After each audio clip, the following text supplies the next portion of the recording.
നാണം കെട്ടും പണം നേടുകിൽ നാണക്കേട പണം മാറ്റിടുമെന്ന് കേട്ടിട്ടില്ലേ? അത്തരത്തിൽ നാണക്കേടിനെ പണമാക്കി മാറ്റിയ ഒരു സ്ത്രീയെ കുറിച്ചാണ് ക്രൈം സ്റ്റോറി മലയാളത്തിൽ ഇന്ന് നമ്മൾ ചർച്ച ചെയ്യാൻ പോകുന്നത്. ഇന്റർനെറ്റിനെ കുറിച്ച് കേൾക്കാത്ത ആളുകൾ ഇന്ന് ഈ ഭൂമി മലയാളത്തിൽ ആരും തന്നെ ഉണ്ടാവില്ല. ഇന്റർനെറ്റിന്റെ ഏറ്റവും വലിയ പ്രത്യേകത എന്താണെന്ന് വെച്ച് കഴിഞ്ഞാൽ എല്ലാം മറക്കും. ദൈവം തമ്പുരാൻ എല്ലാം മറക്കാനുള്ള കഴിവ് മനുഷ്യന് കൊടുത്തിട്ടുണ്ട്. പക്ഷേ ഇന്റർനെറ്റിന് ആ കഴിവ് ദൈവം കൊടുക്കാൻ മറന്നുപോയി. ഇന്റർനെറ്റ് ഒന്നും മറക്കുന്നില്ല.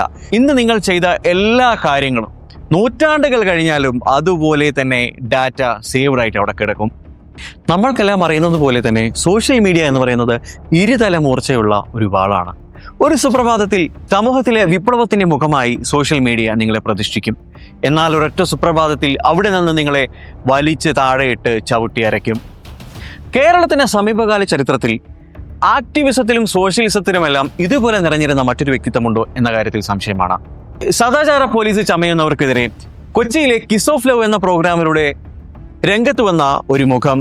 എന്നാൽ പിന്നീട് കേരളം കണ്ടത് അവരുടെ ഞെട്ടിക്കുന്ന മറ്റൊരു മുഖമാണ്. ഒരു IT പ്രൊഫഷനിൽ നിന്നും ആക്ടിവിസത്തിലേക്കും പിന്നീട് ഒരു ക്രിമിനൽ കേസിലെ പ്രതിയും, എന്നാൽ അത് കഴിഞ്ഞ് ഇന്റർനാഷണൽ അഡൽട്ട് കണ്ടന്റ് മാർക്കറ്റിൽ ഏറ്റവും നിലവാരമുള്ള ഒരു മുഖവുമായി മാറിയ ഒരു സ്ത്രീ. അതെ, നിങ്ങൾ സംശയിച്ചതുപോലെ തന്നെ രശ്മി ആർ നായരെ കുറിച്ചാണ് ഇന്ന് ക്രൈം സ്റ്റോറി മലയാളം ചർച്ച ചെയ്യാൻ പോകുന്നത്. ഇവർ സമൂഹത്തിന് കൊടുക്കാൻ ഉദ്ദേശിക്കുന്ന മെസ്സേജ് എന്താണ്? ഇത് നമ്മളെ എങ്ങനെയൊക്കെയാണ് ബാധിക്കാൻ പോകുന്നത്? ഇത്തരത്തിലുള്ള ആഴമേറിയ ചർച്ചയാണ് ഇന്ന് ക്രൈം സ്റ്റോറി മലയാളം ചെയ്യുന്നത്.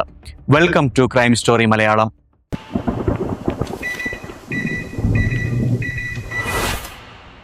രശ്മി ആർ നായരെ കേരളം ശ്രദ്ധിച്ചു തുടങ്ങുന്നത് 2014 കാലഘട്ടങ്ങളിലാണ്.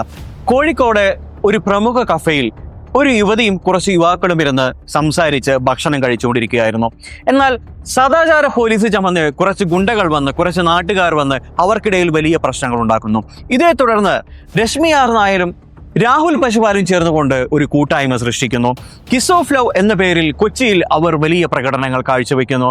2014 കാലഘട്ടങ്ങളിലൂടെ രശ്മി ആർ നായരും രാഹുൽ പശുപാലനും ജനങ്ങൾക്കിടയിൽ വളരെയധികം ശ്രദ്ധ നേടിയത് കിസ് ഓഫ് ലവ് എന്ന് പറയപ്പെടുന്ന ഈ ഒരൊറ്റ പ്രോഗ്രാമിലോടുകൂടിയാണ്.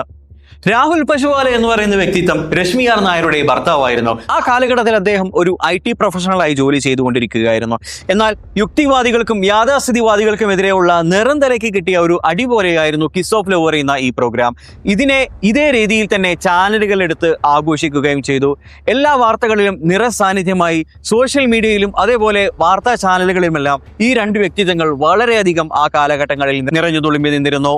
സദാചാരവാദികളെയും യുക്തിവാദികളെയും അതേപോലെ തന്നെ യാഥാസ്ഥിതിവാദികളെയും എല്ലാം ഒരേപോലെ ക്രൂശിച്ചുകൊണ്ടിരുന്ന കാലഘട്ടമായിരുന്നു 2014 എന്ന് പറയുന്ന കാലഘട്ടം. ഇവർക്കിടയിലേക്കാണ് കിസ് ഓഫ് ലവ് എന്ന് പറയുന്ന ഈ ഒരു പ്രോഗ്രാം കൊണ്ട് ഈ യുവതിയും യുവാവും കടന്നു വരുന്നത്.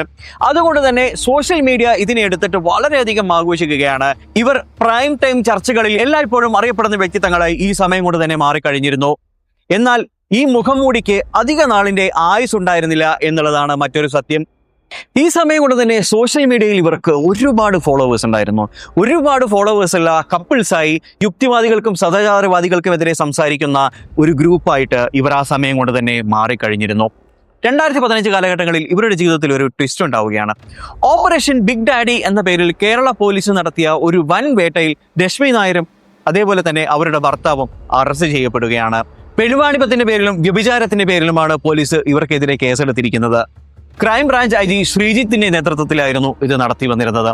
എന്നാൽ കേരളത്തിലെ യുവത്വങ്ങൾക്ക് വളരെയധികം ഞെട്ടിക്കുന്ന ഒരു വാർത്തയായിരുന്നു. കാരണം സദാചാരവാദികൾക്കും യുക്തിവാദികൾക്കും എതിരെ സമരം ചെയ്തിരുന്ന ആളുകൾ തന്നെ ഇത്തരമൊരു കേസിൽ അകപ്പെട്ടത് ഇവർക്കെല്ലാം നിരന്തരയിൽ അടികിട്ടിയ പോലത്തെ ഒരു ഫീലാണ് കൊടുത്തത്. ഒരു സെക്സ് റാക്കറ്റിന്റെ കൂട്ടുപിടിച്ച് പ്രായപൂർത്തിയാകാത്ത പെൺകുട്ടികളെയും മറ്റും കടത്തിക്കൊണ്ടുപോയി പെൺവാണിഭത്തിന് ഇരയാക്കി എന്നാണ് ഇവരുടെ പേരിൽ ഉണ്ടായിരുന്ന ഏറ്റവും വലിയ ആരോപണം. ഒരു ആക്ടിവിസ്റ്റ് എന്ന ലേബലിൽ നിന്നും പെട്ടെന്ന് ഒരു ക്രിമിനൽ കേസിലെ പ്രതിയായി മാറിയ രശ്മി ആർ നായരെയും ഭർത്താവിനെയും സമൂഹ മാധ്യമങ്ങൾ ഒന്നടങ്കം താറടിച്ചു കാണിച്ചു.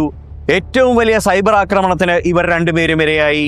സമൂഹത്തിന്റെ ധാർമ്മികതയും അതേസമയം തന്നെ നിയമത്തെയും വിരോധാഭാസമായി ഈ കേസ് മാറുകയുണ്ടായി. ഈ കേസിന്റെ നിയമപരമായ വശങ്ങൾ കോടതിയിൽ സുരക്ഷിതമാണെങ്കിലും ഇതിപ്പോഴും സമൂഹത്തിന്റെ വലിച്ചു കീറപ്പെട്ട വിശ്വാസത്തിന്റെ പ്രതീകമായി ഈ കേസ് ഇന്നും നിലനിന്നുകൊണ്ടിരിക്കുകയാണ്. ജയിൽവാസത്തിനും വിവാദങ്ങൾക്കും മറ്റുള്ള പ്രശ്നങ്ങൾക്കും ഒടുവിൽ സമൂഹ മാധ്യമങ്ങൾ ആദ്യഘട്ടത്തിൽ ഇവരെ എല്ലാ തരത്തിലും ഒറ്റപ്പെടുത്തി നിർത്തി. എന്നാൽ ഈ ഒരൊറ്റ പ്രശ്നത്തോടു കൂടി ഇവർ പൂർണ്ണമായും ഒതുങ്ങിപ്പോകും എന്നാണ് എല്ലാവരും കരുതിയത്. പിന്നീടാണ് ഇവരുടെ ജീവിതത്തിൽ മറ്റുള്ള കാര്യങ്ങൾ സംഭവിക്കുന്നത്. ഇന്റർനെറ്റിന്റെ അതിരുകളില്ലാത്ത ലോകം എല്ലാവർക്കും മുമ്പിൽ തുറന്നു കിടക്കുകയാണെന്നുള്ള സത്യം നമ്മളെല്ലാവരും മനസ്സിലാക്കേണ്ടിയിരിക്കുന്നു. ഇതിന്റെ അതിരുകളില്ലാത്ത ലോകത്തെ പൂർണ്ണമായും ഉപയോഗപ്പെടുത്താൻ തന്നെ രശ്മി നായരും ഭർത്താവും തീരുമാനിക്കുകയാണ്. സബ്സ്ക്രിപ്ഷനിലൂടെ ലക്ഷങ്ങൾ കരസ്ഥമാക്കുന്ന രണ്ട് ദമ്പതികളാണ് എന്നിവർ രണ്ടുപേരും. പക്ഷേ ഇവർ ചെയ്യുന്നത് അന്താരാഷ്ട്ര തലത്തിൽ, അന്താരാഷ്ട്ര മാർക്കറ്റിൽ ഏറ്റവും കൂടുതൽ ആളുകൾ കാണുന്ന അഡൽട്ട് കണ്ടന്ററി മാത്രമാണ് എന്നുള്ളതാണ്.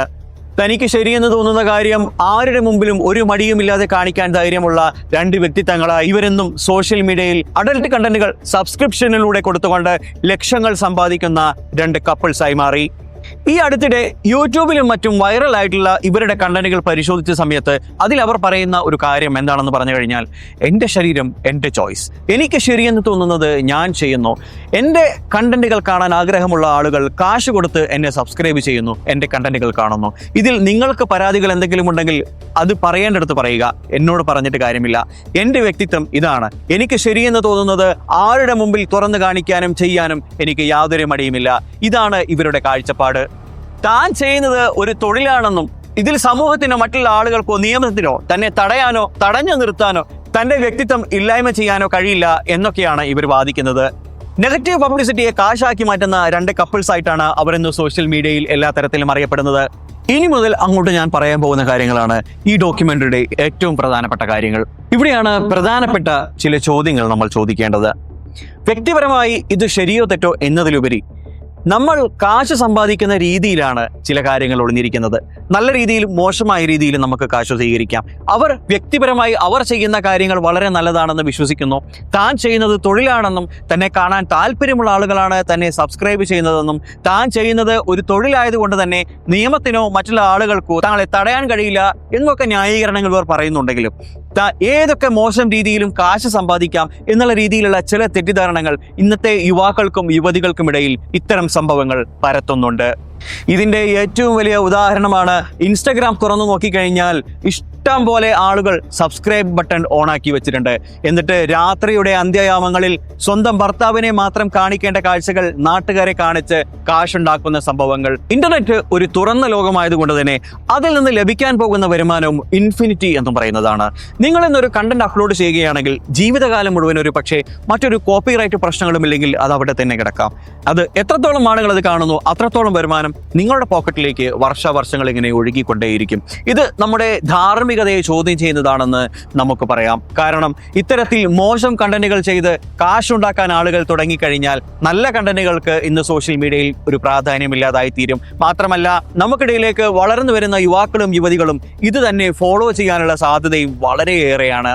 മാത്രമല്ല സൈബർ ലോകത്തെ നോർമലൈസേഷൻ എന്നൊരു പദം ഈയിടെ നിങ്ങളെല്ലാവരും ചിന്തിച്ചിട്ടുണ്ടാവും.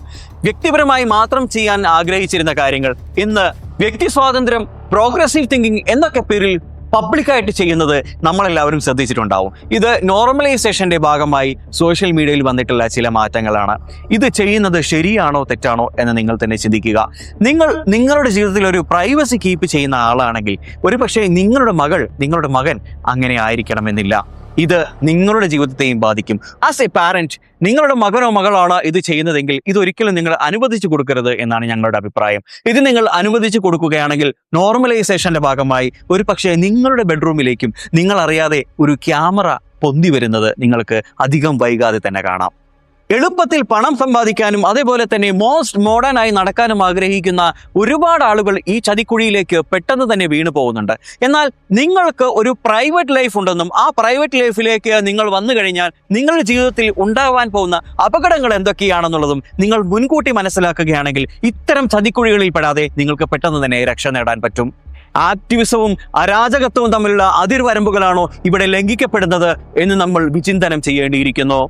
രശ്മി ആർ നായരുടെ കഥ കേവലം ഒരു വ്യക്തിയുടെ കഥ മാത്രമല്ല, നമ്മുടെ സൈബർ ലോകം എത്ര വൃത്തികെട്ട രീതിയിൽ എത്ര പെട്ടെന്ന് മാറിയിരിക്കുന്നു എന്ന് വരച്ചു കാണിക്കുന്ന ഒരു നേർചിത്രമാണ്.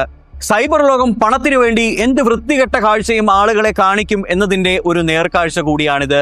കേസിന്റെ നിയമവശങ്ങൾ അതിൻ്റെതായ വഴിയിൽ പോകുന്നുണ്ട് എന്ന് നമുക്ക് ചിന്തിക്കാം. എന്നാൽ ഒരു സമൂഹം എന്ന നിലയിൽ നമ്മൾ ചിന്തിക്കേണ്ടത് എന്തൊക്കെ കാര്യങ്ങളാണെന്ന് ഒന്ന് ചിന്തിച്ചു നോക്കൂ. നിങ്ങളുടെ വ്യക്തി സ്വാതന്ത്ര്യം എന്ന് പറയുന്നത് മറ്റുള്ളവരുടെ ജീവിതത്തിലെ അരാജകത്വത്തിലേക്ക് എത്തി നോക്കുന്നതല്ല, അതല്ലെങ്കിൽ എന്ത് വൃത്തികേടും കാണിക്കാനുള്ളതല്ല എന്ന് നിങ്ങൾ മനസ്സിലാക്കണം. പഴമക്കാർ പറയുന്നത് പോലെ മറ്റുള്ളവരുടെ മൂക്കിന്റെ തുമ്പത്ത് നിങ്ങളുടെ സ്വാതന്ത്ര്യം അവസാനിക്കുന്നു എന്നുള്ള സത്യം നിങ്ങൾ മനസ്സിലാക്കുക. രശ്മി നായർ, ഇത് നിങ്ങൾ ഒരു പക്ഷേ നിങ്ങളുടെ തൊഴിലായിട്ടാണ് കാണുന്നുണ്ടാവുക. എന്നാൽ നിങ്ങളെ കോപ്പി കാറ്റ് ചെയ്ത ലക്ഷക്കണക്കിന് തൊഴിലാളികൾ ഇതേപോലെ തന്നെ ഇന്റർനെറ്റിൽ ഇന്നുണ്ട്. ഇത് നിങ്ങൾ മനസ്സിലാക്കുക. ഇതിലൂടെ നിങ്ങൾ സമൂഹത്തിന് നൽകുന്ന പാഠം നിങ്ങളുടെ അരാജകത്വം, അതല്ലെങ്കിൽ നിങ്ങളുടെ വ്യക്തി സ്വാതന്ത്ര്യം സമൂഹത്തിൽ ആഗ്രഹിക്കുന്ന ചില ആളുകൾക്ക് എന്ത് വൃത്തികേടും കാണിച്ചു കൊടുക്കാനുള്ള സ്വാതന്ത്ര്യമാണോ എന്നുകൂടി നിങ്ങൾ ചിന്തിക്കേണ്ടതുണ്ട്. ഈ വിഷയത്തെക്കുറിച്ച് നിങ്ങളുടെ അഭിപ്രായങ്ങൾ എന്തൊക്കെ തന്നെയാണെങ്കിലും ഈ വീഡിയോയ്ക്ക് താഴെ കമന്റ് ചെയ്യാൻ മറക്കരുത്. നാളെ മറ്റൊരു ക്രൈം സ്റ്റോറിയുമായി വീണ്ടും കാണാം. അതുവരേക്കും ഗുഡ് ബൈ.